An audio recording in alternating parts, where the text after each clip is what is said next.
Precisamos conversar sobre ciúmes. Quem nunca, né? Mas tem cura, sim. Tratamento. Também vamos debater sobre a febre do True Crime. E em novembro tem Black Friday. Tem shoppings abertos até meia-noite, tem compras de Natal. Pelo amor de Deus, cruzes. Deu a louca no consumo. E agora? Precisamos conversar.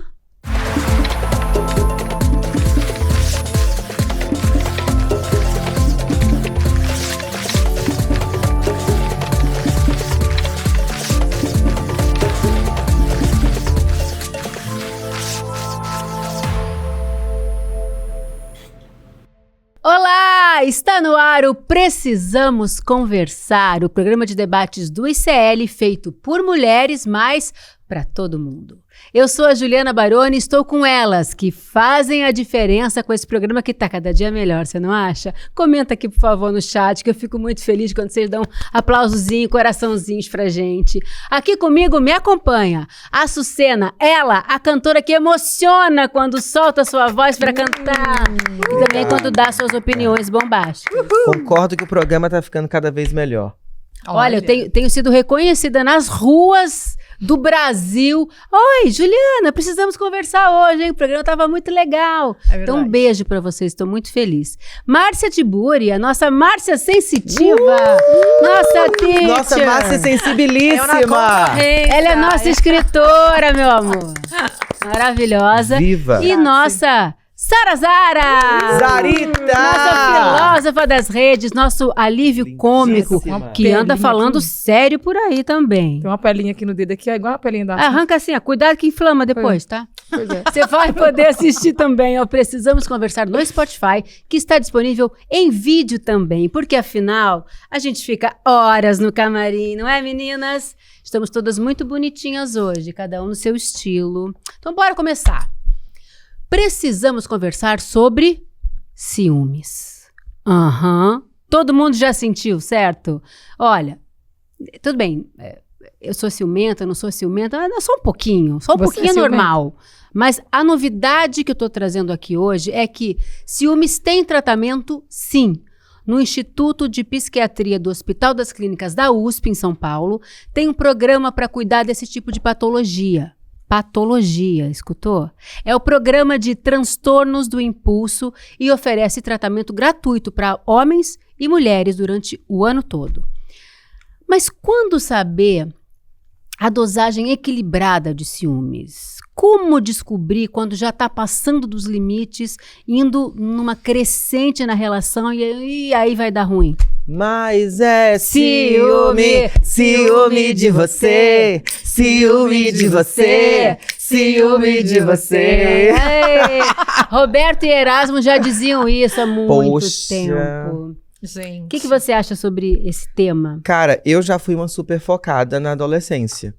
E eu acho que tem a ver com uma insegurança profunda, só que existe uma superação, né? Eu acho que a minha fase de criança, de pré-adolescência, adolescência precisa ser superada.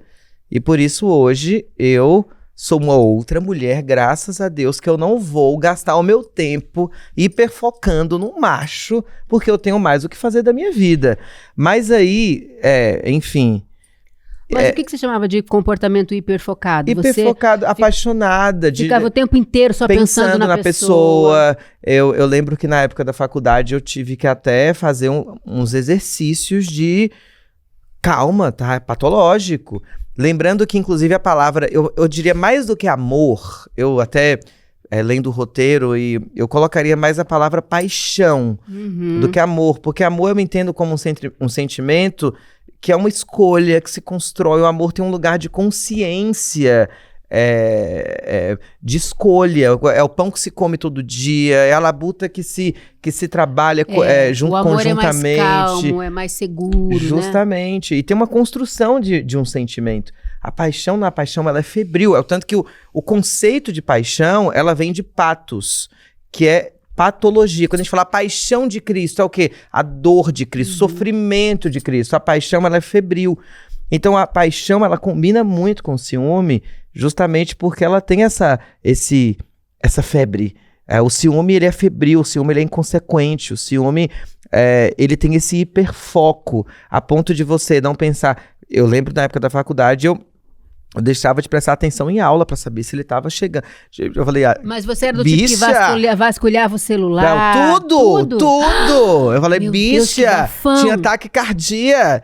Eu tive ataque de pânico. E você imaginava ele com outras pessoas? Também. Mas aí não é um pouquinho de desejo também, será? Pode. Não, é justamente. Não, pode. Não, aí Freud explica. Cadê o namorado da Márcia Tiburi? Mas é isso. Mas existe a escolha por você entender o que é patológico em si. E aí você percebe, fala assim, não, aí passei do ponto, preciso investigar, preciso fazer terapia, preciso me tratar. Então, e hoje eu tô muito bem relacionada com isso. De fato, se você der brecha pro ciúme, ele pode te consumir. Exato. Nossa, que bonita essa frase. E falando, você viu com a postura, a mulher... Tem um restinho de coisa tem uma cena ainda. toda em volta. E vocês, como é que lidam com ciúme? Silêncio sepulcral. Não, todo mundo aqui já teve a sua fase grotesca do ciúme. Vai me dizer que vocês não tiveram a fase grotesca. Não, mas depois que a gente fica mais adulta, acho que isso passa. Mas eu me lembro, assim, às vezes que eu tive ciúme na vida, só que tem muitas coisas no ciúme, né? Tem uma coisa que eu acho que é a diferença entre você sentir ciúme da pessoa e tem aí esses mecanismos de projeção e paranoia, quando de fato você tá mais interessado nas fantasias e mais interessado na sua própria... No que bagunça... Egóico, né? E o que bagunça a sua heterossexualidade, às vezes, porque o ciúme tem muito a ver com isso, né?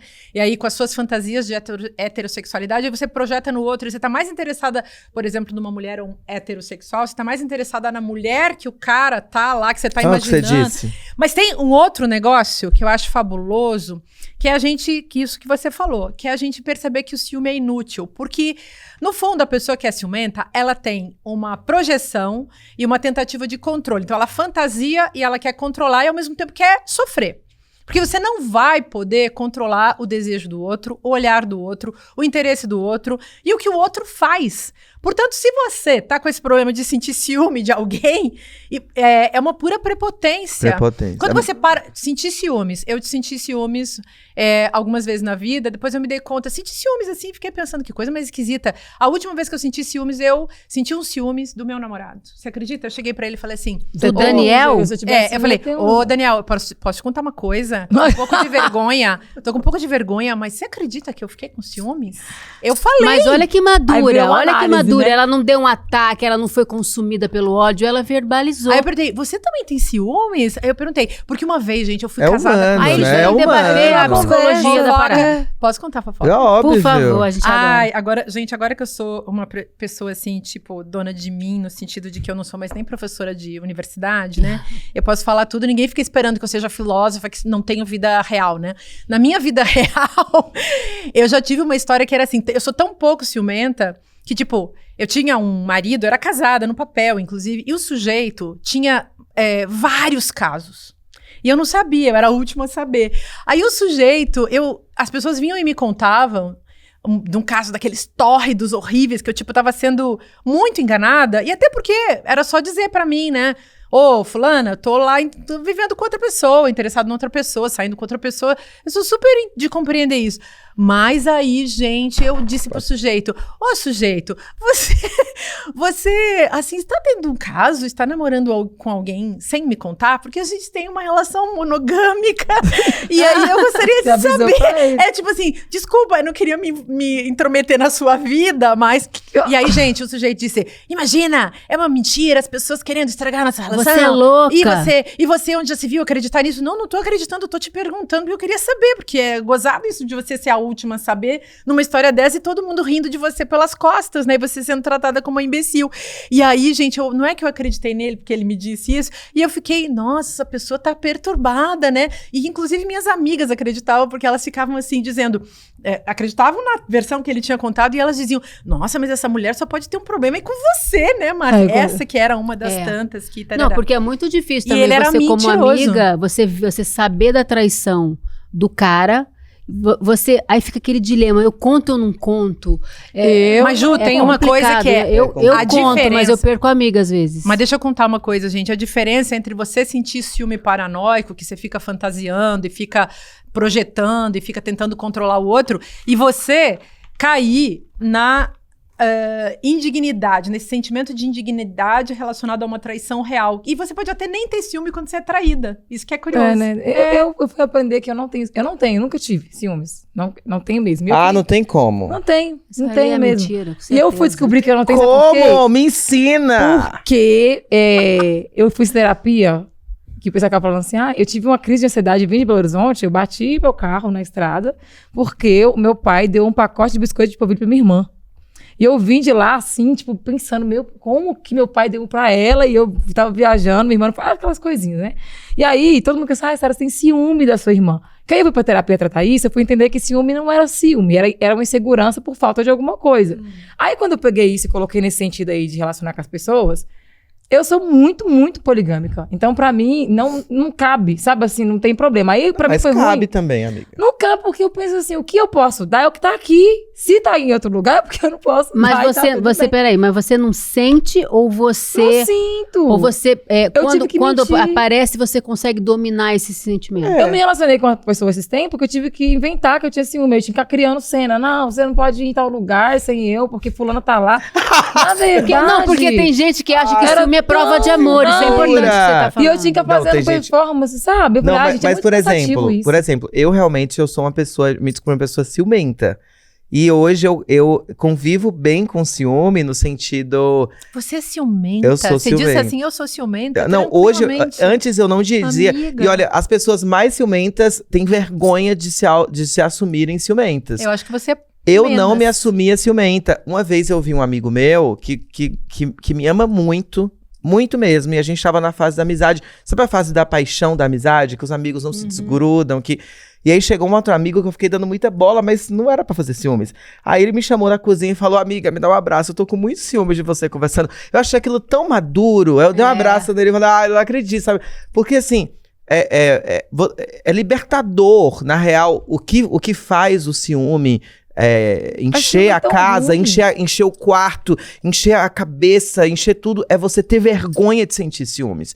Porque ele vai se fazendo pela sua própria miséria. Não, e ele te do diminui, ego. né? Justamente. Então, quando eu comecei a contar que eu tinha ciúme, aquilo começou a virar uma coisa banal. Eu juro pra vocês. Ciúme de amigo nunca tive, mas ciúme da minha filha, esse é um ciúme que eu consigo sentir ele inteiro e perceber o negócio. Quando ela era bebezinha, eu tinha um ciúme dela, que aí esse é ciúme de verdade, de namorado, de amigo. Mas você contava, começou a contar ou tinha vergonha disso? Eu ficava num nível, assim, de desespero, quando certas pessoas pegavam a minha filha, que eu entrava em... Mas aí é super proteção. Eu falava, gente, alguém leva essa criança pra casa, alguém leva essa menina pra algum lugar. Não, mas é um ciúme também, né? Um tipo de ciúme.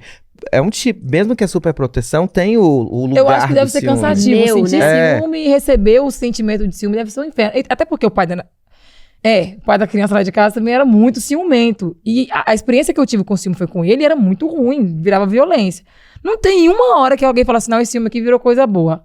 É um saco isso. Nunca. E quando você transforma o ciúme em tesão, aí mas aí já é premeditado. Ciúme em tesão, você fica com ciúme e vai parar na cama? Não vai parar na cama. Eu tô falando assim, tipo, aquilo que era, quando você dá a virada de chave... Né?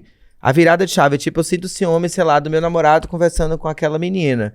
De repente, aquele ciúme, quando você dá a virada de chave, aquilo pode virar uma coisa interessante. No meu caso, a chave já é virada. Então. Gente, é o prazer do sofrimento, pelo amor de Deus. Não! Mas eu fico pensando Imagina. assim, eu fui alvo muito de ciúme na minha vida. Eu atraí ciumento a dar com pau. Mas você é bibelô, Ju. Meu pai era muito ciumento comigo. Entendeu? As pessoas vão te ver assim. Olha eu, fazendo terapia aqui com vocês.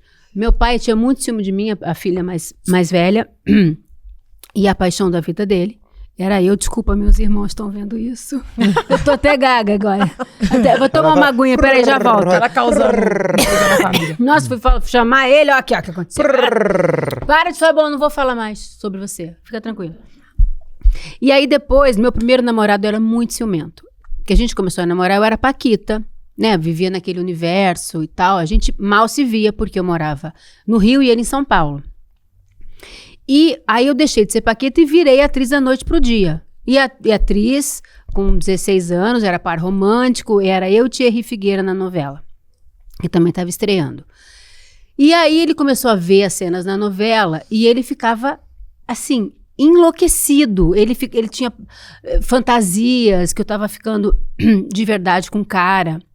Ele não entendia como é que você podia encostar uma boca na outra e não sentir amor, não sentir desejo. Eu também não entendi. Ele não entendia. Um dia eu te explico. Isso a gente pode falar daqui a pouco sobre beijo técnico. Ai, mas calma, que isso aqui não é o programa da Angélica, não. Aqui não sente ciúme. Aqui não sente ciúme. Eu não entendo isso até hoje. Oi? A gente vai investigar um pouquinho mais, você vai descobrir que você sente um ciúminho, vai. Mas aí esse namorado ficou tão louco, e ele me ligava todo dia na hora da novela, que era pra eu não ver a novela. Só que eu era uma menina que fui jogada numa novela muito nova, eu não sabia fazer aquilo, eu tinha que me dedicar muito, eu tinha que estudar muito, e ver a novela fazia parte do meu trabalho, de lapidação do meu trabalho. E ele começou a me ligar todo dia essa hora. Ele ficava comigo, você hoje gravou cena de beijo, mas você sentou com ele no restaurante, vocês conversaram. Óbvio que a gente conversou. Meu colega de trabalho, eu tenho que conversar com ele, não existe não conversar.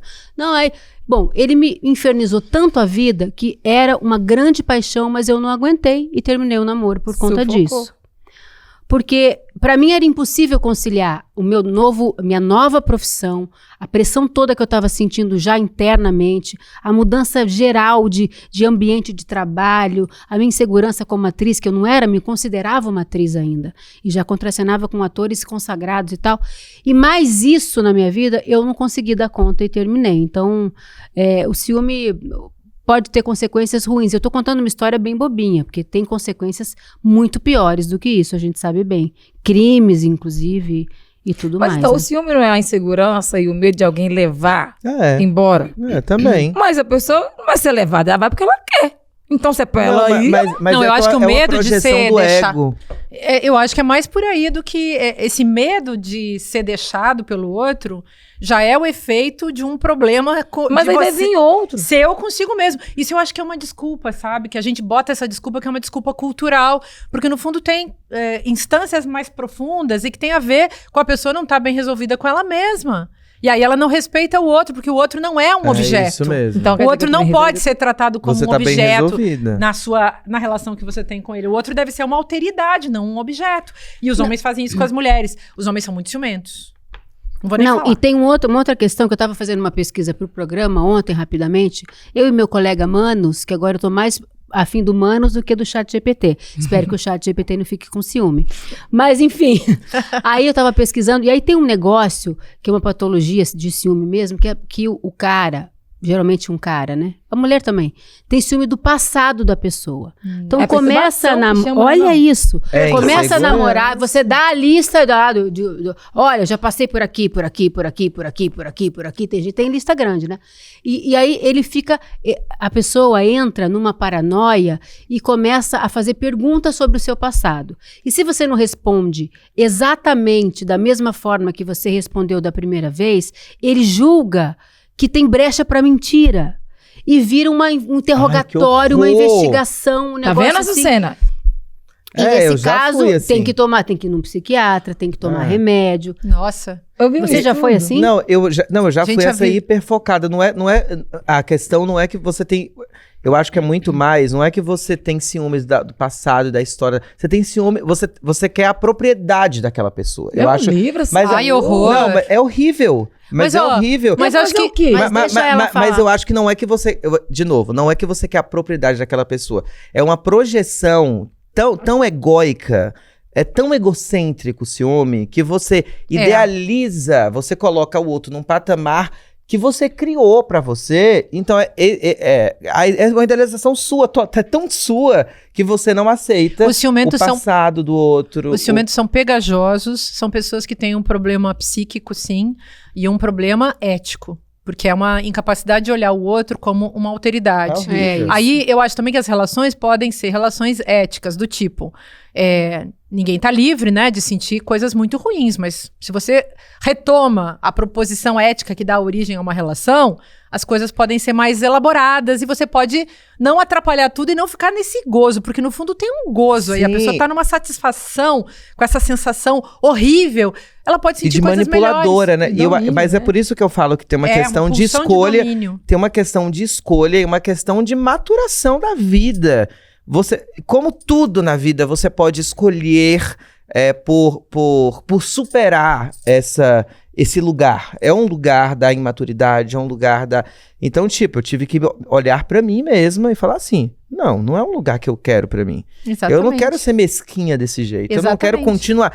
Então, os homens, em geral, têm uma tendência a essa imaturidade em muitas coisas da vida da real. Até porque não é só o ciúme. As mulheres são muito mais objetificadas, elas já são previamente objetificadas pela cultura patriarcal, do ponto de vista ético e político e estético, que é mais fácil, eu acho, os homens terem ciúme do que as mulheres. E também, claro, como esse mundo... Mas olha, tem um dado... Desculpa. Já cortei. Desculpa, chat. Não, vai. Não, porque tem um dado importante que eu vou trazer que contextualiza o que você está dizendo, exatamente isso. Porque vocês sabiam que cerca de 75% das pacientes dessa clínica lá do Instituto são mulheres? A coordenadora da equipe acredita que essa predominância feminina tem a ver com o fato das mulheres buscarem mais ajuda em saúde mental e em saúde em geral, na verdade, né? Vocês acham também, ou tem essa pecha, é senso comum quase, que a mulher é mais ciumenta, mas você está dizendo que é exatamente o contrário. Não, eu acho que as mulheres são mais maduras nos relacionamentos de uma maneira geral, embora óbvio que e por isso buscam mais ajuda psicológica. Não dá pra naturalizar nunca, gente, mas em função da cultura, como a gente é criada na cultura do cuidado, então, por exemplo, as mulheres têm essa tendência a querer fazer família, ter filho, ter relações que são complexas, intensas e verdadeiras e tal, e não suportam enganação, muito menos... Acho que elas são muito mais sérias, muito menos enganadoras do que os homens por uma questão cultural. E aí os homens são muito ciumentos, mas como eles são donos do território e fazem o que querem, as mulheres é que ficam mais com essa sensação de, poxa, será que eu tô me metendo numa relação em que o não verdadeiro vai acontecer a qualquer momento? E na maioria dos casos né? E na maioria dos casos as mulheres são traídas. E aí ela fica lá... da mulher também é outro, né? E ela fica tentando controlar o incontrolável. Mas os homens, assim, o ciúme é o medo do que... Imagina, você ser traído, aos olhos de outros machos, você é um frouxo. E até tinha, assim, até pouco tempo atrás, tinha homens que matavam, a gente vê isso na literatura, no cinema e na vida, histórias que a gente conhece, ela me traiu e eu matei pra limpar a minha honra. Lembra disso? Terrível. Porque a motivação é outra também, né, das mulheres terem ciúmes. Geralmente as mulheres têm ciúme dos homens por insegurança, por coisas que eles plantam nela, né? O cara enche a mulher de chifre, de xingamento, não elogia, aí ela fica insegura com o comportamento dele. Agora, o homem tem ciúme da mulher por quê? Por causa de outro homem. Às vezes nem por causa da mulher. E aí uma coisa que eu tava pesquisando, que eu vi um estudo de uma psicanalista, que pessoas que têm TDAH e autismo, ou coisas parecidas, elas não sentem, não é que elas não sentem saudade e ciúme, elas expressam de outra forma. E aí eu fico pensando, cara, esse estudo deveria me pegar pra poder analisar, porque realmente pessoas que têm TDAH ou têm alguma questão de tipicidade assim, né, neurológica, é muito mais prática. Mas com esse negócio de poliamor cara, também, né? Mas então, eu sou pansexual porque eu entendi que sentimento, reação, essas paradinhas de coração não tem gênero. Então é tão fácil pra eu entender que eu posso relacionar com qualquer pessoa, sabe, que eu não tô apegada a gênero, porque meu cérebro já entendeu isso rápido. Pois é. Em relação ao amor, também. Agora a questão do ciúme. Se o ciúme é porque alguém pode levar essa pessoa, por isso que eu fico sem jeito, então o problema não tá minha. A pessoa tem que ir pra onde ela tem que estar. Pra mim é muito prático, entendeu? Eu não sofro com isso. E eu não me vejo fazendo alguém sofrer por causa de coisinhas que, tipo... Então, mas será que a gente não poderia compreender os afetos negativos que a gente sente? Ciúme, inveja, raiva, ódio, tudo isso, como se fosse uma fonte de conhecimento. Então, quando eu começo a pensar e refletir sobre o que eu senti, eu estanco, eu paro, penso no que eu tô vivendo e como isso pode me ensinar alguma coisa, porque eu acho que essa é a diferença também. As mulheres vivem esses ciúmes e para elas vira fonte de conhecimento e elas começam a tentar entender a vida e se melhoram. Será que os homens estão fazendo isso? Essa é uma pergunta. Vocês lembram da novela? Da Heloísa, Mulheres Apaixonadas, que tinha as mulheres que amam demais, que aquela mulher louca sim. ficava perseguindo e tal. Eles poderiam criar agora uma versão de homens que amam demais, homens apaixonados, né? Pra ver o resultado. Tem uma canção do Dorival Caymmi. Nossa, a canção brasileira é recheada de canções sobre o ciúme. Luiz Gonzaga, É um grande tema, né? De literatura e também. Quando o Luiz Gonzaga brinca, eu gosto de Juazeiro e adoro Petrolina. Ele tá brincando com as duas cidades que disputam o Rio São Francisco. É uma metáfora, inclusive de histórias que aconteceram entre famílias, essas duas cidades. Mas tem outra canção genial do Dorival Caymmi, que tem um eu lírico muito machista e um eu lírico muito ciumento. Tanto que eu defendo essa canção, até quando ela é acusada de ser muito machista e patriarcal, eu falei, mas ela é patriarcal e machista, mas ela é um óculo do cotidiano de homens e mulheres de seu tempo. Não é que ela faz uma apologia ao machismo, na verdade é uma personagem, e é uma das canções mais lindas da música brasileira, que é nada mais nada menos que Marina Morena. E é uma canção que ela fala, Marina Morena, Marina, você se pintou. Marina, você faça tudo, mas faça o favor, não pinte esse rosto que eu gosto e que é só meu. Credo, Marina, você já é bonita com o que Deus lhe deu. Me aborreci, me zanguei, já não posso parar. Pois quando eu me zango, Marina, não sei perdoar. Eu já desculpei tanta coisa, você não encontrava outro igual. Desculpe, Marina Morena. Mas eu tô de mal. De mal com você. É o ciumento passivo-agressivo. Não, e ainda faz todo um terror psicológico. É isso, mas isso é o mais comum, viu? Eu fui alvo de muitas situações nos meus romances durante a vida. E essa música é linda. Viu? De pessoas que falam, olha, deixa eu te dar um toque, eu no teatro, né? Sabe aquele figurino? Não tá legal em você, não tá bonito. Sabe? Porque eu tava exposta, né? Você tava linda. E eu estava, na verdade, eu comecei a ficar insegura e achava que eu não tava bonita aí se de aparece verdade. uma moça perto dele, você não novinha. por causa da insegurança. Muito certo? novinho, eu era muito novinha. Vou falar mais uma coisa, gente. Os homens têm ciúmes das mulheres intelectuais. Tem ciúmes do seu protagonismo. Que é mistura junto, Se é uma mistura. Sabe que a minha filha até hoje ela não sabe diferenciar muito bem o que é ciúme e o que é inveja? Nossa, mas realmente às vezes ela tem fala, uma mamãe, tô relação morrendo de inveja de você. Eu falo, ciúme, minha linda, que você tem. Olha só, vou voltar aqui. Ciúmes podem levar as pessoas a alta agressividade, violência, feminicídio. A gente conhece essa história toda, né? A gente fala, infelizmente, muito sobre isso aqui. É um perigo. E é justamente sobre isso que nós vamos falar agora. Sabe o quê? True crime. Mudamos de assuntos mais ou menos sem mudar muito. Porque o ciúme vai chegar aí, né? Chega aí, desemboca no crime. Canais no YouTube, podcasts, séries, documentários, livros. O True Crime é uma febre na cultura pop do Brasil. E do mundo, eu diria, não só do Brasil, né? Geral. Atinge pessoas de todas as idades e, pasmem, as mulheres são a maioria em consumir tudo relacionado a True Crime. Chocadas com essa informação ou não? Não. Já suspeitavam? Não suspeitava, nem fazia ideia. Eu não sei, eu fui entendendo que até os crimes relacionados às mulheres, eles minimizam o teor de magnitude, como se a mulher não pudesse ser tão cruel a esse ponto. E parece que existe uma concorrência, uma vontade das mulheres também ocupar esse espaço, porque eu sou tão cruel quanto um homem. Eu não sei, na minha cabeça, tá? Não sei se eu tô falando Eu quero certo. fazer uma citação aqui de uma pensadora chamada Márcia Tiburi, Qual- que ela vai falar o seguinte, que o que você tá falando, a matriz de subjetivação da mulher é o cuidado e a matriz de Elas querem subjetivação sair do homem é a violência. desse Logo, pedaço, né? um não pode ser associado ao cuidado, o outro não pode ser associado à violência. Nossa, como eu gostei disso, Márcia Tiburi. Então você vai... agora, já que eu fui citada, já que eu fui citada, eu vou ter que me manifestar. Eu escrevi um romance que eu não trouxe aqui hoje. Oi, Sara. Oi, Sara. A culpa não é É o minha. livro. Me zoa, Sara, me zoa. Tem um sempre livro, você tenho tem um um livro pra motivo. tudo. É que eu escrevi um impressionante. livro chamado Com os Sapatos Aniquilados, Helena Avança na Neve. Tá Helena vendo? é uma menina Olha que título maravilhoso. foi ela era filha de uma mulher que foi morta pelo pai. A história começa aí. E ela se torna uma matadora. Ela mata vários homens durante o livro. É um livro sobre uma assassina. E eu escrevi aquele livro para as mulheres terem uma reflexão. É um romance, né? Para elas terem uma reflexão sobre se o mundo fosse invertido. Porque os homens matam tanto, isso já virou já é natural a violência dos homens, até o feminicídio é naturalizado. Historicamente, imagina o que é uma caça às bruxas, é um feminicídio coletivo estatal de mulheres, e por aí vai. Então, como seria um mundo do avesso, em que as mulheres fossem matadoras? Acho que as mulheres estão fazendo uma reflexão profunda sobre a violência através do true crime.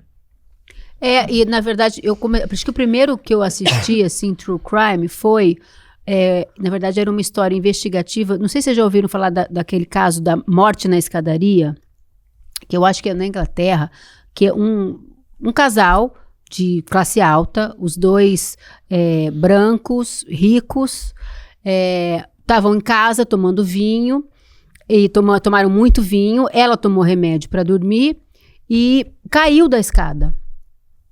E bateu a cabeça, abriu a cabeça, enfim. E aí ficou ali estendida, o marido ligou apavorado. E um casal feliz, tá? Aí o marido liga apavorado pra emergência, chegam lá, enfim. E ele foi investigado e foi condenado pelo homicídio dessa mulher. E a série toda ele tá tentando provar que ele não matou, que foi um acidente. Eles têm 3 filhos, 2 filhos acreditam na versão dele e uma filha acredita que ele matou a mãe, porque do jeito que o corpo foi encontrado era impossível ter sido só uma queda da escada. Então, assim, e aí eu comecei, mas o que me interessou, isso faz tempo, tá? Isso já foi anos 2000 isso. O que me interessou, esse viés psicológico, quem que tá falando a verdade nesse caso, né? E foi assim que eu comecei a ver True Crime, tem algumas coisas que eu consigo ver, outras não, mas o que me fascina, não é a história de horror, que eu sou inclusive bem fraquinha para esse tipo de cenas fortes e tal, eu até viro o rosto, eu vejo, eu passo, mas o psicológico, como é a mente de um psicopata é uma coisa que me fascina, como atriz eu acho, sabe? Interessante. Pô, eu tenho um pouco de medo. Ai, gente. Eu tenho, não chego a dizer, não diria que eu tenho atração por isso também, mas se a gente pensa nos grandes psicopatas da política, que eu passei também, a vida, né? Também estudando, eles não são diferentes desses psicopatas da vida cotidiana. Só expressam diferente, né? Só, digamos, expressa aquilo que um sujeito às vezes expressa dentro da casa, sendo violento com a sua esposa. Às vezes eles chegam na política e vão ser violentos com a sociedade inteira, com as suas colegas, mulheres. Então, a gente está chamando de psicopatia masculina, mas a gente pode dizer aquilo que eu chamei esses dias de macho limítrofe, né, gente? Que é o sujeito que tá o borderline, né? Tá a ponto de matar a qualquer momento, a ponto de estuprar, a ponto de espancar. Então, acho que tem muitos problemas aí que tem a ver com o narcisismo mal resolvido das pessoas e tem a ver, sobretudo, também com uma cultura masculina que promove isso. Nesse meu livro da Ninfa Morta, da história do ódio às mulheres, eu cito a mulher que inventou o termo feminicídio. E no livro dela, que é uma mulher, enfim, canadense, ela conta assim que a cultura que mata as mulheres, que odeia as mulheres, é a mesma cultura que faz o culto dos homens. O homem é cultuado como se ele fosse um deus, a mulher é morta como se ela fosse um bode expiatório. Então tem isso, né? Mas que as mulheres estejam interessadas em compreender através, esse interesse, né, geral pelo true crime, eu acho que tem a ver com a vontade de compreender a violência que elas mesmas sofrem. Porque mesmo as mulheres que são, digamos assim, botam um véu, assim, e tentam fingir que não são vítimas de violência, elas experimentam a violência na pele, de várias maneiras, né? O caso dessas mulheres de extrema direita ou de direita que estão sofrendo também abusos e espancamentos e tentativas de assassinato por parte de seus maridos e por aí vai. Nós temos mais dados aqui. Segundo especialistas, as mulheres são muito interessadas nas profundezas, foi o que eu acabei de dizer, olha que maravilhoso, mais obscuras da mente humana, mas também são elas as maiores vítimas. Então, o que eu disse, o que você disse, está aqui na nossa pesquisa também. Então elas consomem esse tipo de conteúdo até como forma de proteção. Então, perfeito, a pesquisa está muito alinhada com a gente. Não, tem um lugar também para você que é outra, né? As profundezas da alma também como um lugar de repertório. Porque a atriz ela tem que se vestir de muitas máscaras, né? Para ser grande, tem que se imbuir de um repertório humano. Eu ouvi o Chico Dias, que tá fazendo uma série genial agora, Os Donos do Jogo. Assisti, inclusive, ele falando sobre isso, de quando você escolhe ser ator, você escolhe porque é uma descoberta sobre as profundezas da humanidade. Eu acho que esse lugar do feminino, né? Que é como você vai querer que uma mulher vai querer viver sem mentir. A mulher vai ter que desvendar muito mais do que os homens. Para os homens são muito mais preguiçosos. As mulheres não, as mulheres têm que ser muito mais inventivas, porque a resistência exige de você mais inventividade, exige de você mais leituras do seu território, porque o território não é para você. Você corre mais perigo. Logo, você precisa desvendar melhor as mentes, aquilo que lhe é novo. Enfim. Você falou uma coisa muito interessante. Eu tenho uma professora muito querida de teatro chamada... não só de teatro, chamada Ana Paula Dias, que está fazendo uma série de True Crime, que está muito famosa. Eu vou adiantar um pouquinho o nosso assunto aqui, que é a série Tremembé, que está na Prime Video. Já ia falar. Ela agora. é Ana Paula Dias, e ela faz assisti. a Cássia. E ela diz que o ator é um atleta das emoções. E ela dá um curso de uma técnica chamada Meisner, que é muito interessante. Eu faço muitos trabalhos com ela. E aí eu fiquei imaginando, por exemplo, a Suzane Richthofen é uma menina que, se você olhasse antes, se conhecesse a Suzane antes de saber antes da morte, do assassinato dos pais, é uma menina frágil, doce, de fala mansa. Então, assim, tudo isso para dizer o seguinte: psicopata não tem cara, né? Menina, eu e essa menina é um assunto. Eu queria conversar com essa mulher um dia, sério. Com quem? Com Suzane. Com a Suzane. É porque eu queria mesmo, eu queria muito. Porque tem umas coisas que a gente mistura demais mesmo. Questão de afeto, família e qual lugar cada um ocupa. Se você não tem sentimento por pai e mãe, de acordo com aquilo que a gente recebe, que pai e mãe é sagrado, vão ser só pessoas normais, que não vão ter nenhum tipo de privilégio nem prioridade. E aí, o que eu fui vendo? O elitismo, ele é uma desgraça na vida do mundo. A Suzane, por exemplo, eu não tô defendendo ninguém não, tá, gente? É o meu entendimento sobre a história, porque eu assisti Gugu, eu não sou doida. Isso é um outro assunto que a gente vai voltar já. Eu lembro de Gugu fazendo a entrevista com ela, e eu era criança, mas eu entendi isso rápido. Eu lembro numa entrevista há muito tempo, que ela falou que ela foi feliz a primeira vez, quando ela comeu frango com a mão, na casa do homem, do namorado lá do cara. E aí, o que eu fui lembrando também, o formato, como que ela conheceu esse menino? Ela conheceu esse homem aí, que já era maior de idade, o Daniel Cravinhos, na verdade. Que foi, o namorado dela que assassinou os pais. Acompanhando o irmão, porque tava com problema de cabeça já, porque ele só tinha um lazer, o lazer deles era o que fazer? Fazer aula de piano, aula de não sei o quê, não existia uma vida de afeto. E eu fui entendendo que eu trabalhei em muita gente rica, trabalhei no Alphaville, com gente rica de verdade. Esse povo não tem paz na vida. As crianças não podem brincar, sabe? Não existe um momento assim de pobre que você dá uma chinelada, que a gente apanha pra caralho quando era criança, mas não era por educação. Graças a Deus que eu apanhei muito. Xuxa, me desculpa, tá? Mas assim, é outro contexto. E aí eu fui entendendo. A vida desse povo muito rico não tem felicidade nenhuma. E aí, as pessoas ricas que têm dinheiro, elas colocam tudo na projeção futura. Ninguém vive hoje. Aí chega um cara, igual o Cravinhos, que é maior de idade, que vê aquela menina como pote de dinheiro, porque o pote de dinheiro era ela. E aí, eu na comunidade, eu já vi, gente, as meninas se perdendo, sumindo na praça. Você vê um monte de anúncio, né? Ai, fulano sumiu 3, 4 dias, tava onde? Tava com um boyzinho, às vezes é um traficante da rua, às vezes é um cara que sumiu. Mas sempre existe sempre tem um cara sendo protagonista de uma história de uma mulher perdida. Ou ajudando ela a se perder.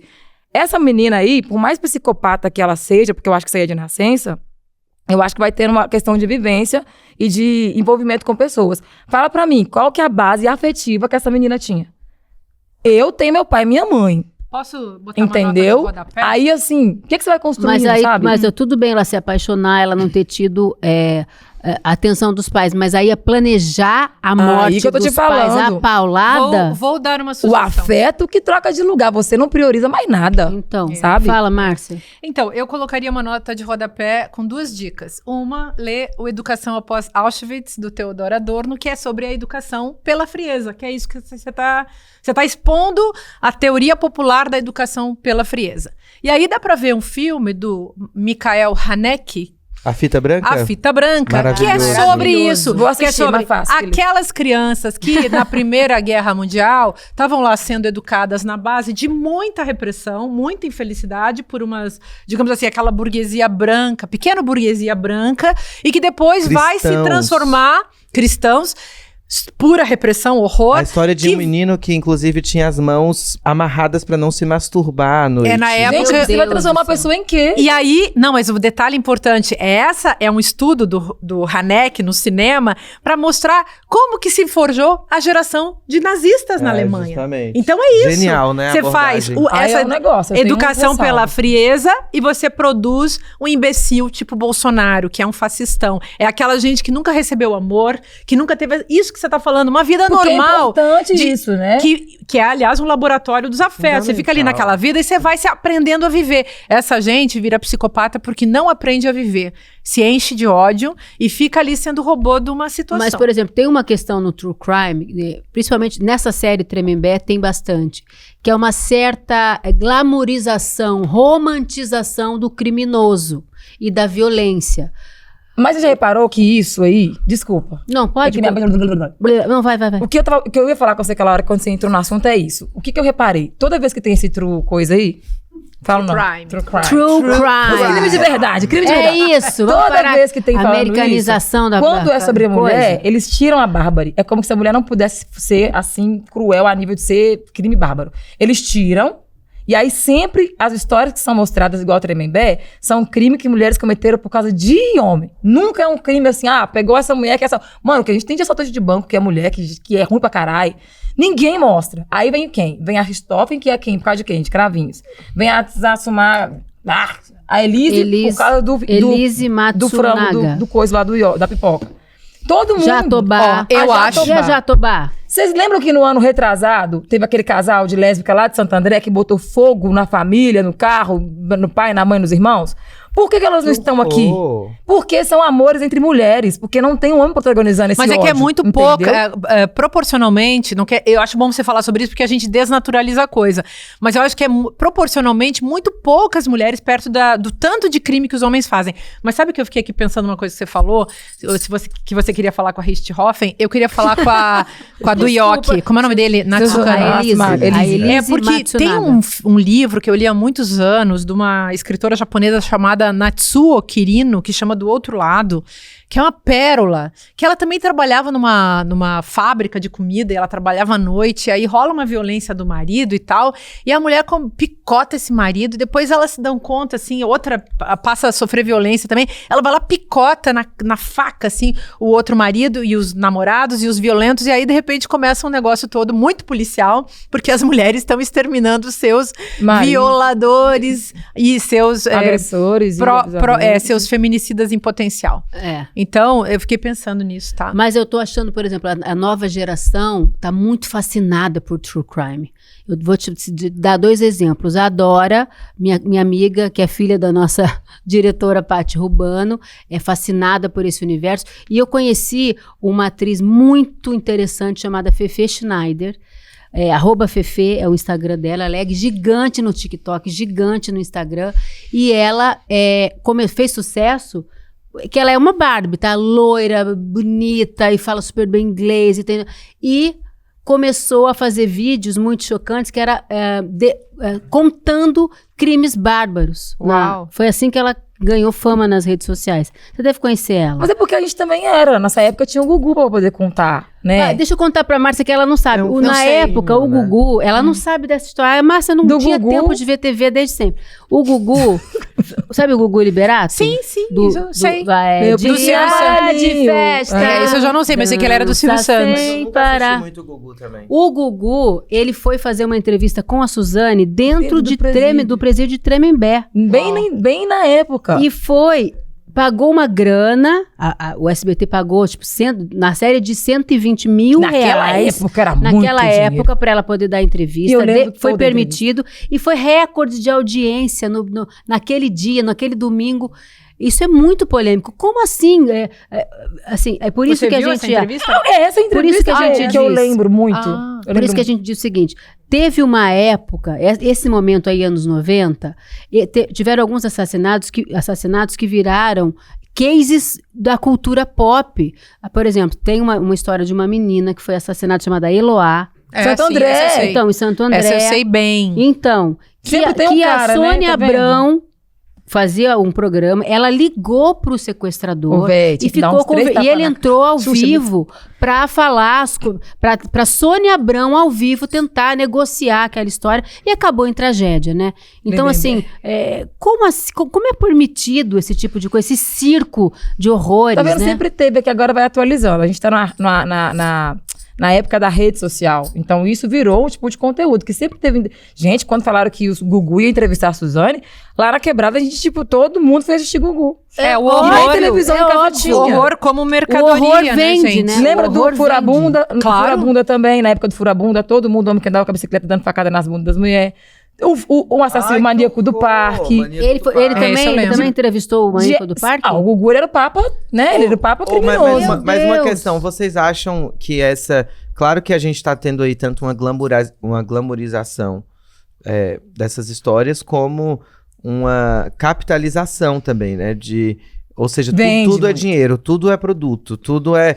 E é Tudo é muito mercadoria. cruel, tudo é mercadoria, de como isso é utilizado pro negócio. Ou seja, Qual o que é a crime virou um finalidade? negócio. Qual é a finalidade do documentário, O né? crime é um negócio. O crime, na real, Na real, não é o crime que é o negócio. A história do crime. O horror, Espeta- gente. Espetacularização do crime. Sociedade do espetáculo. Sabe o que eu acho engraçado também, claramente. essa cena enfiando nisso aí? Gente, minha cabeça tá... As atrizes que eles escolhem pra fazer papéis dessas pessoas. Você pegar a Marina Rui Barbosa, que a gente cresceu vendo ela trabalhando como atriz de várias coisas, e colocar ela, que a gente conhece, como a pessoa que representa a Suzane Richthofen, vira um bagulho que você fica pensando, o que virou tudo isso aqui? Por quê? Porque poderia ser uma uma atriz questão. parecida, mas não sendo uma pessoa glamourosa. Porque aí ele tá levando tudo glamour. Então a Suzane Richthofen agora tem uma nova referência, que é a Rui Barbosa. E a gente Que, vai aliás, a eliminando o teor do crime, caracterização né? está, assim, de todos os personagens, principalmente do Alexandre Nardoni, a caracterização é assustadora de tão parecido que os atores ficaram com esses E precisa personagens Mas disso. uma reais. questão, Sara, para incrementar, inclusive, a sua questão. Vocês acham que existe uma apologia ao crime com essa glamorização, com essa Não. produção do horror como mercadoria? Não, então, acho que tem duas coisas diferentes, né? A adrenalina também que esse tipo de produção causa nas pessoas. Então, nossa vontade de saber, a vontade da verdade misturada com uma adrenalina que é causada pelo não saber e aquela ansiedade de ficar sabendo. Que é isso que o romance noir, né, que também mexe, o policial. E aí você fica querendo saber e querendo ver para onde que essa história vai. E claro, tem o gozo com o horror. Vocês lembram? Vocês não tinham nem nascido, nem era um projeto de vida. Que eu lembro do Massacre da Serra Elétrica. Isso foi um filme que é de 80. 70. Mas a primeira versão dele é 74, gente. Agora o Milley andava repetindo essa cena de brandir aquela motosserra no céu, assim, fazer essa cena toda. Que no teu documentário, isso é uma questão também pra gente pensar. Documentário sobre vai pra Argentina, carajo. Se você isso. quiser assistir, tá na plataforma do ICL agora, tá fechado ali na plataforma. Então, mas tem isso, né, desse gozo que as pessoas têm com o horror propriamente dito, à medida que aquilo te causa uma ansiedade e um relaxamento, ansiedade e relaxamento, e você tá protegido, como já dizia o Aristóteles, pela ficção. Então, é muito, como dizia o Aristóteles, boa. não é bom você ver uma pessoa morta ao vivo, mas uma pessoa morta numa peça de teatro Tem todo um outro jogo que o terror, você fica protegido do horror ou do terror, e você pode ao mesmo tempo ter uma determinada experiência limítrofe, que dá um gozo na pessoa. Isso é uma coisa que a estética, a educação, o teatro ensinam as pessoas a viver esse tipo de coisa lá na representação, na novela, no filme e tal. Mas essa história, essa febre que a gente tá falando aqui, são por histórias reais, por true crime. Essa história, o Tremembé história real. Assim, é só história real, com atores, com tudo, mas assim, histórias que vieram. Você vê a entrevista da Suzane Richthofen com o Gugu e a colocada na série, é a mesma frase. É a mesma coisa. Tudo aquilo ali mas vem cá, aconteceu. Tremembé são várias histórias? A de não é só a Suzane. Não, uma das famosas é a presas, história não. do presídio de Tremembé, onde ali estavam todas as celebridades criminosas. Eu não sei se Agora eu quero outra ver. coisa. Alexandre Nardoni. Eu não sei se eu quero Carolina ver. Jatobá. É um livro de um jornalista. Olha. Que foi E a transformado Elisa tá em E é também? por isso que eu tô falando pra vocês. A diferença. Olha o bafão, a Elisa e a Suzane disputaram uma namorada, que é o Sandrão. Sandrão. Tudo isso tá na série. Mas sabe o que eu acho engraçado? É isso que eu tô falando com vocês. O crime pra uma mulher, o crime que a mulher comete só se torna famoso quando tem um homem protagonizando. Então se não tem homem interessante. protagonizando, a mulher não vai parar em Tremembé, entendeu? Nossa, mas é muito mais interessante do que eu imaginava a abordagem da série. Aí a outra também, a Você outra. vai ficar com vontade de assistir. Mas calma aí, é que agora esse próximo assunto é assim, um meia-culpa misturado a um questionamento da nossa existência capitalista aqui na Terra. Risinhos. Vamos lá. A pergunta é simples. Nós precisamos de tudo que consumimos? O que eu preciso, o que eu tenho é o que eu preciso. Eu consumo porque eu... Gaguejou, hein? Não precisa. Não senti muita Gente, verdade nisso aí, não. A gente não precisa de tudo que consome. Inclusive, um dos temas mais difíceis de discutir é a questão alimentar, a questão da carne. Pra mim, eu tenho pensado muito nisso. Eu amo comer carne. E de como A gente tá falando de compra. Mas é de A compra. carne também a gente compra, é de graça. Você pega carne de Você graça. acha que a gente precisa comer carne bovina todos os dias? Pra mim essa questão é pertinente. Com Você acha que a gente precisa comer? Então, não precisamos. Imagina que um boi antes, ele era criado para sustentar uma família por meses. Você matava um boi e você fazia tudo com o boi. O couro servia, a pata servia, tudo do boi era utilizado para alguma coisa. E a gente não, hoje a gente tem uma carnificina industrial de animais que são criados presos qual que é o nome? Com tortura mesmo, animal. Então, assim, será que a gente precisa comer carne desse jeito? Não precisamos, mas a gente faz o quê? A gente come. Existe uma naturalização uma produção do desejo. Imagina que a confeitaria, quase que uma confeitaria. Você come primeiro o doce pelos olhos. A arte do confeiteiro é te encantar, para dizer que você precisa comer aquele doce quando você não precisa. Então, eu acho que a operação do capital, da mercadoria, ela se faz pela criação do desejo. O fetiche da mercadoria vem por aí, né, professora? Tudo isso aí, fia. Né? Você acertou direitinho. Mas a gente está pensando também em compulsão. Essa história, quando eu falo em compulsão, eu tenho muito mais compulsão por comida do que por compra. Apesar de eu gostar de comprar, mas eu não sou uma super consumista. Já a minha irmã, por exemplo, ela não pode ver uma novidade que ela não precisa, mas quer comprar. Ela trabalha com moda, né? Então ela tem um pacto com ela mesma, que cada peça que entra no armário, ela tem que tirar, ou ela revende, ou ela doa, enfim, porque é muito consumo. E ela sente um prazer gigante, mas é muito rápido, né? Imediato. Mas é do vício também, né, gente? É que nem a pessoa que tem compulsão por cigarro, por bebida, por sexo, por compras, por Deus, né? Tem gente, assim, as pessoas se apegam à forma mercadoria. A Suciana levantou essa diferença essencial entre necessidade e desejo. O que é do mundo humano é todo na base do desejo. Nem existe. A ideia de necessidade é muito essencial para falar assim, como é que eu sobrevivo? Qual é o mínimo minimorum? Mas mesmo o mínimo minimorum não é igual a do chimpanzé morando lá no meio da selva, né? É diferente da onça morando lá no meio da selva. Nós somos primatas complexos, com linguagem, e todo o nosso desejo passa pela linguagem. Agora, eu acho que a mercadoria tem uma coisa, né? Que ela dá aquela sensação de você ficar locupletado, porque eu me lembro de uma amiga Hoje minha... tá uma maravilha. Locupletado, a pessoa se Que sente quer dizer completa, ela se sente assim, amparada. Eu me lembro de uma amiga minha, de muito tempo atrás, nunca esqueci dessa frase. Ela dizia que quando ela estava mal, ela saía na rua e comprava nem que fosse uma agulha. Então, a compulsão de comprar qualquer coisa pra amenizar. isso. É tipo fumar um cigarro, entendeu? É a mesma coisa. Tem gente que bota Deus nessa parada. Dependendo do problema de cada um, você coloca alguma coisa pra sanar conforto, o seu né? vazio. É uma coisa que A te sua- conforta, né? A sua falta. Sim, tem a ver com a vida ser difícil, com você não conseguir resolver. E até não tem como mesmo, não tem como. Não vamos culpar ninguém. Não é Tapar um buraco, possível, né? no capitalismo, uma pessoa não ser seduzida, convidada, ou até mesmo admoestada, ou até mesmo assediada. Eu acho, por exemplo, que a propaganda faz assédio com a assédio. gente. Eu sou assediada né? pelo Instagram todo dia, meia-noite, quando eu tô fazendo nada, que eu não devia estar dormindo. Eu tô aqui scrolling. A gente já eu falou sou isso, de assediada. assédio publicitário. A gente já falou E várias eu vezes já comprei aqui. várias coisas sem precisar no Ô, Instagram. gente, qual a necessidade de você trocar o celular todo ano?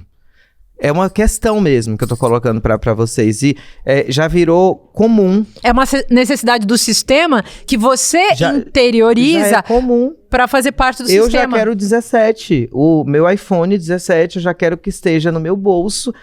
Porque O meu tá bom. é uma... Não, então, pra mim também tá bom. Pra mim o outro, o 14 já tava bom. Mas existe uma necessidade Cara, eu de... tenho acho que é 10, que já tinha sido que vai roubado. ficar obsoleto. E aí, Vai parar de funcionar, Daqui né, a minha pouco não começa Aí ele a para não de- rodar Não, mas o o certo Mas olha, não seria por que precisar que eu tô parar trazendo de aqui funcionar. esse assunto? Porque a tal da Black Friday acontece na última Ah, sexta-feira gente, tão do mês de novembro. eu me Já nego. tá aí, né? Me nego a comprar. É um feriado do consumismo, né? Um Horroroso. feriado vazio, desconectado de qualquer significado social ou religioso. É só consumo mesmo. Aliás, Na sua forma mais pura, né? Importamos direitinho, Márcia, diga-se de passagem, lá dos Estados Unidos, esse tipo O Brasil é o bom nisso. capitalismo como Deixa eu contar, religião. eu fui à China, né? Fui à China, fui ver o que tinha na China. E aí, sabe o que eu vi? Lá tem um tal do negócio que chama dia 11/11. Aqui também. Aqui também tem, né? Todo ano, assim, a China para. Eu fui visitar junto com o Eduardo o escritório do Alibaba. Então, é toda uma empresa, eram 7 prédios de 20 andares cada Caramba. um, de pessoas trabalhando. Nada na China é Era pequeno. escritório. Não, nada. Rasa.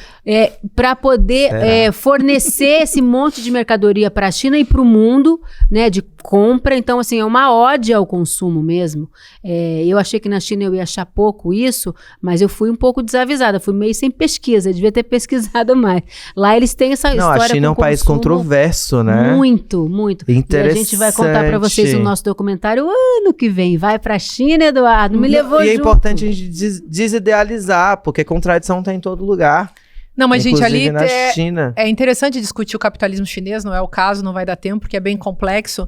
Agora, tem um negócio que é certo, no capitalismo do mundo afora, que é um regime totalitário, esse regime totalitário funciona como uma religião.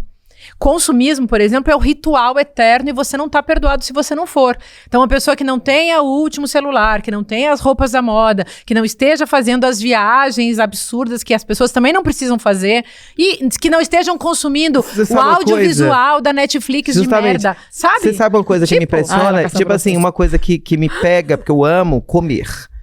Então, assim... Comer bem. não, Isso e me assim, pega o também. São Paulo te dá uma variedade. E agora tem aqueles blogueirinhos que te apresentam comida e os que você não restaurantes. foi, mas as aí é diferentes. festa. Eu faço lista, Ah, não. eu Aí faço você- lista de Como blogueirinho se que eu você quero ir. tivesse que comer todas as comidas e todos Eu- os restaurantes E nem do é tão mundo o tempo gostoso assim. inteiro, gastar a sua grana. Gente, mas não é nem saudável você Claro comer em que não é. restaurante o tempo inteiro. A produção da sua própria comida é o que mais indicado. Você lavar seu alimento, você se relacionar com seu alimento. E isso é muito louco, porque Então, a mas gente cai nesse conto. Você pode aproveitar o lado festa disso tudo sem se tornar um consumista. E ao mesmo tempo, claro, buscar alternativas que sejam menos consumistas, porque menos é bom capitalistas. comer fora, Eu não mas sou mão de vaca, isso não tem que mas ser eu sou uma meio que regra. Júlio. Se você não compra, é mais barato. Entendeu? Tá na promoção, mas não precisa comprar. E aí tem coisas que eu compro mais caro porque eu compro na hora que eu preciso. Igual, vou comprar um móvel agora, aí se você esperar novembro, fica mais barato. Mas eu quero hoje. Aí eu vou comprar hoje e vou deixar o desconto de novembro. Só que se tiver na promoção, só porque tá na promoção, eu não vou comprar porque... Eu me nego a comprar coisas na Black Friday, que eu detesto mentira, isso. Né? Não, é tipo o feriado... desencantado, né, do desencantamento do mundo religioso, só que não. Na verdade, é capitalismo como religião. Eu me nego. Já tem um produto que eu tô esperando até hoje entrar na promoção pra me comprar. Qual? Balas Fini. O que é isso? Balas Fini, que maravilha. Eu juro, que nem americano entra em promoção. Não, eu sei o que é isso, gente, É uma bala que a criançada gosta, que assim, é açúcar e corante. É uma goma de baba de boi. Sabe o que ele fez? É o colágeno do boi que eles coloram e botam a coisa. Que horror, que nojo. Não, a minha filha ama esse negócio de bala fina. E a minha irmã, o sonho, assim, toda vez que ela ia pro Rio me ver, ela tem 10 anos a menos que eu. E eu já era a Paquita, já tinha meu dinheirinho, né? Ela falava, compra bala fina. Eu levava ela na loja. Muito caro. E era saquinho, não era assim. A granel, né? Era granel. Aí ela pegava, posso pegar quanto? Eu falava, meio saquinho. Aí ela pegava assim. Ela tinha eu tinha muito prazer em proporcionar esse prazer pra ela, porque em Limeira não tinha e era muito caro. Então eu não podia fazer. Eu não como coisa de vaca. Balinhas assim, ó. Mas olha, o programa já tá quase acabando. Deixa eu falar um assunto super importante pra vocês. Dia 20 de novembro é Dia da Consciência Negra. E eu queria ouvir... da Sara, eu tenho 2 coisas pra falar sobre isso. Sabe que você é negra. Mas eu quero ouvir a Sara, porque é negra e tem lugar de fala. Porque não sou eu, uma mulher branca que agora chegou aqui achando que tem um programa diverso e ela vai dar palestra sobre negritude, porque não vai. Minha linda, fica quieta, escuta, que é isso que eu tô aqui fazendo. Me letrando, me rendendo a muitas coisas. Muitas vezes eu descobri certos termos e certos pensamentos e certas coisas que foi horrível, mas eu me vi tendo pensamentos racistas e eu nunca imaginei que eu pudesse... Coisa assim, que eu fui ensinada, né? Que a sociedade, que é o tal do racismo estrutural, que eu não tinha me dado conta. Só que aí, fazendo esse programa e me estudando e criando uma filha, né? Criando melhor uma filha para o mundo, eu tive que me letrar. E você, Sara, eu quero dizer o seguinte, eu brinquei que você tem lugar de fala, mas você é uma das grandes responsáveis pela tomada de consciência que eu ganhei ao longo desse ano. Então, por isso... Ponto para mim, Zumbi. Por isso que eu quero... Uma estrelinha no meu quarto. Por isso que eu quero te ouvir. O que eu acho? Não, gente, de verdade, assim, eu acho que ainda tá muito atrasado, né? Essa questão da consciência negra nas pessoas, pra entender que não é sobre humano, é que existe sim diferença. Eu odeio quando alguém fala, os olhos de Deus são tudo igual, mas a gente não é Deus. Se fosse todo mundo, Deus tava ótimo, mas não é. A gente tá na Terra, então aos olhos da Terra. Existe uma diferença muito grande. Mas, assim, uma coisa que eu gostaria, que todas as pessoas, vamos dizer as pessoas brancas que estão se letrando e tal, gente, só não precisam roubar o protagonismo. Porque o que eu fico vendo hoje? Existe um grupo de pessoas brancas que estão se letrando e tá achando que é como se estivesse fazendo uma universidade. Aí você pensa, Juliana, em pleno 2025, a gente tem que ensinar as pessoas a como lidar com o negro, ensinar as pessoas a como lidar com o deficiente. Todo mundo tem um grupo que você tem que aprender alguma coisa, né? Quando não é o racismo, é o capacitismo, sempre tem algum trem. Então, quando a gente precisa aprender algo que deveria ser básico para todo mundo, não é motivo de você achar que levou um diploma, né? E é uma coisa constante. Todo dia vai surgir uma questão que a gente tem que aprender. E aí o que eu fico vendo, às vezes, que incomoda muito pra gente, são as pessoas aprendendo sobre nós pra poder pegar e dar aula e até ganhar dinheiro às vezes, que o pessoal ganha dinheiro às vezes, e leva o protagonismo de Manuela... Fala. Manuela Dávila, Misericórdia. Manuela Dias, por exemplo. Não é a Dávila. Ai, gente, a Dávila, desculpa. Mas deixa eu falar Todo mundo confunde, né? Não, deixa eu contar uma coisa. Na última semana de Vale Tudo, a Manuela Dávila foi atacada, sofreu massacre na internet. E a Manu Dávila começou a receber DMs, as pessoas achando que ela era Manu Dias. Você sabe disso, né? Porque o que aconteceu? Parece que o Sulpitanga deu uma declaração e falou que ela era negra porque ela nasceu na Bahia, ou ela era baiana. Eu não sei como. E ela sentiu esse lugar aí mesmo e ficou nesse trem aí. Ela se sentiu tão bem e confortável a ponto de não querer ouvir o que a gente tinha a dizer, sabe? Na questão da novela. Aí temos também o contrário de pessoas que já entenderam a nossa vida, mas querem falar mais do que a gente tem voz também, só não tem escuta. Então, pra mim, se a pessoa branca ensinar os filhos dela simplesmente a crescer entendendo o que é a pessoa preta, já começa de bom tamanho, entendeu? Não precisa fazer discurso, falar, levantar a bandeira, pegar um negócio. Só deixa o preto ser preto. sabe? Em paz, assim, entendeu? Já tá bom, assim, já Sara, dá pra começar, eu né? acho que o colocar no lugar da escuta, ele é tão importante e tão... É um lugar de sabedoria, inclusive, de maturidade de uma sociedade que quer um mundo melhor, que quer uma justiça social, né? E a Ju falando de lugar de fala, é importante dizer que lugar de fala não é que dizer que a gente não pode falar. Quer dizer que existe um lugar de protagonismo que não é do branco quando você vai falar de negritude, que não é do branco quando você vai falar da questão indígena, mas o branco tem que falar de racismo. O branco tem que falar de branquitude, sobretudo, sobre seus privilégios. Exatamente. Então, assim, existe existe como você falar do seu lugar. E eu não posso me apropriar do lugar de Sara Zara para poder falar por ela. Ela não é um objeto e nem precisa de uma porta-voz porta-voz, branca para dizer, justamente. olha, Mas eu vou isso- ensinar vocês para ser intermediário entre a Sara e a audiência e o público. E isso não impede ninguém de ter um entendimento. É cada um tendo seu entendimento. Então, vamos supor, Juliana, você.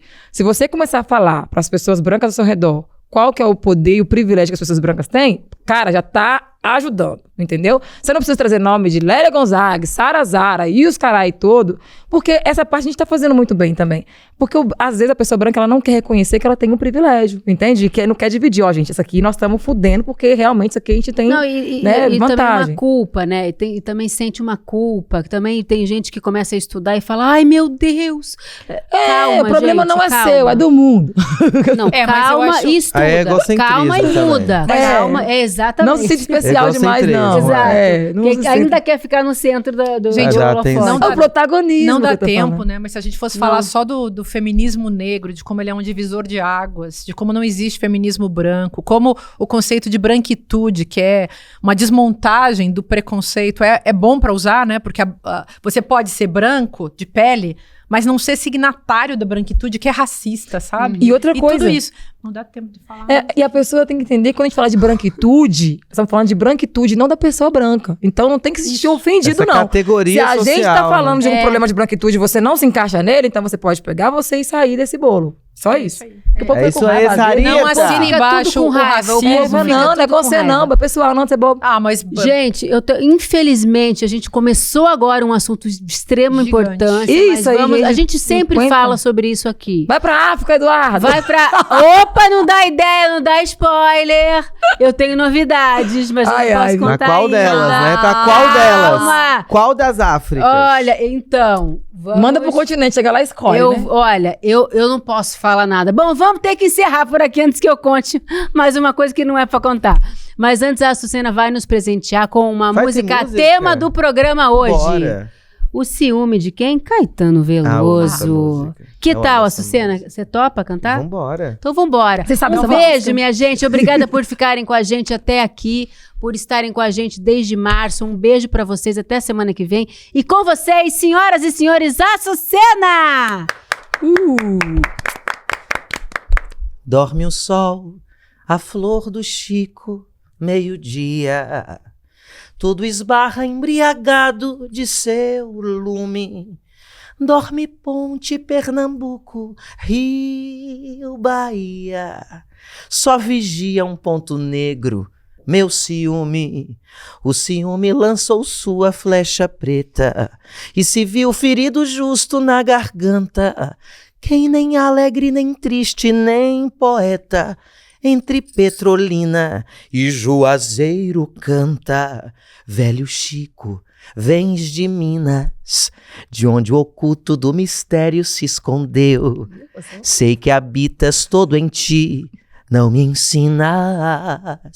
E eu só sou eu, só sou eu, só eu, só eu. Que lindo. Maravilhoso. Lindeza. Um beijo. Ó, vou dar um recadinho. Se você quer continuar essa conversa e ficar por dentro de tudo que vai rolar por aqui, tem que fazer o quê, minha gente? Aponte seu celular para o QR Code que está aparecendo aqui na tela. Ou acesse icl.com.br/precisamos conversar e entre no nosso grupo exclusivo de WhatsApp. Lá você vai receber todas as coisas e as diquinhas que a gente dá aqui ao longo do programa. Tem que entrar no grupo para saber, tá bom? Então, um beijo. Até a semana que vem a gente se vê com mais Precisamos Conversar. Ei! A emancipação exige mais do que redistribuir renda. É preciso reconstruir o mundo. Essa ideia de Nancy Fraser resume bem o que propõe a teoria crítica da sociedade. E é o que o novo curso do ICL quer fazer. Formar gente que não aceita pouco. Gente que quer atuar para mudar a sociedade de forma profunda e real. Dia 27 de novembro, quinta-feira, às 20h. Começa essa pós-graduação feita para quem quer pensar e agir.